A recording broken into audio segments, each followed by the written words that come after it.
正在为茶树授粉，就是把这一斗母本的花粉把它弄掉，拿别人的花粉来授粉。这样的工作已经做了50年，退休之后还自愿继续帮忙。在茶叶改良的领域，几十年光阴能培育出一个新茶种就很不容易。他这辈子都是做一种的，然后这辈子来改良厂将近50年，一成2个品种而已。和蔡俊明一样，杨梅茶叶改良厂里的人员得不断面临挑战。19公顷的厂区有12公顷是实验茶园。在我们的理想里面是想说，又壮，产量又有，品质又有，做出来又有香的。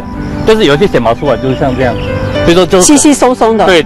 为何同样环境条件之下，茶树成长差异会这么大？全台湾茶农会遇到的问题都会在这里看到，也都要找到解决办法。所以台湾茶叶怎么走过那个当年有危机的时候？欧用也渡过难关，怎么渡过难关？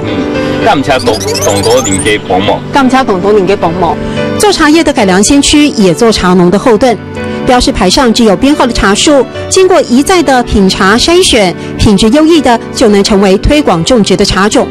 台茶12号金萱，台茶18号红玉，广受喜爱的乌龙茶，还有包种茶，虽然在世界总量不超过3%，因为品质而有高竞争力。因为我们的改良厂的努力，还有茶农朋友的努力，就是发扬到整个全世界。台湾茶种的原乡大陆对台湾的改良技术也不禁竖起大拇指。达不到标准值就是0。1903年成立的茶改厂，育茶种茶，严谨走过1世纪，不断的培育出新的茶种，让更多人享受不同的茶香，是有很多人默默的努力着，贡献他们的力量。